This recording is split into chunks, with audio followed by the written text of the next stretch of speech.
Өлкөдөгү айрым мектепке чейинки билим берүү мекемелери ишке кирип, балдарды кабыл алууну баштады. Калган бала бакчаларда дезинфекция иштери жүргүзүлүп, жеткинчектердин саламаттыгын камсыздоо үчүн кызматкерлер ПЦР анализин тапшырууда. Эми ишке кирген мекемелерде медициналык кызматкерлер көзөмөлгө алып, санитардык эрежелердин сакталышын талап кылат. Мектепке чейинки балдардын билим берүү мекемелеринин ишин, ата-эненин анкетасын, бала бакчага барган баланын ден соолугуна камсыздоо боюнча ата-эненин милдеттемесинин формасынын убактылуу регламентинин долбоору иштелип чыкты. Учурда Бишкек шаарында 15 бала бакча дежур топтору иштетип жатат.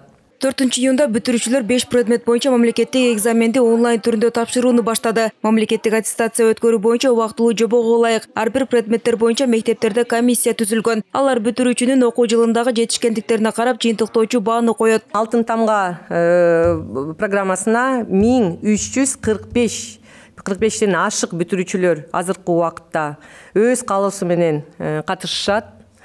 Аттестация реалдуу режимде планшеттерге киргизилген ошо тесттер аркылуу өткөрүлөт. Бул планшеттерди билим берүү министрлиги ошол алтын тамга өткөрүлгөн жерде ошо жерге таратат окуучуларга. Жалпы республикалык тестирлөөгө катышкан балдардын ортосунда 1,5 метр аралык сакталышы керек. Ага кошо эле инфекциядан коргонуу каражаттарын туура пайдалануу зарыл. Бул багытта Саламаттык сактоо министрлиги, Ички иштер министрлиги жана Билим берүү министрлиги тыгыр көзөмөлгө алат. Балдар киргенден кийин сөзсүз дезинфекциялоо максатында санитайзерлерди колдонуш керек. Тепловизор менен температурасын өлчөйт. Ошол эле убакытта балдар маска сөзсүз түрү бул милдеттүү түрдө маскаларын өзү менен алып келиши керек.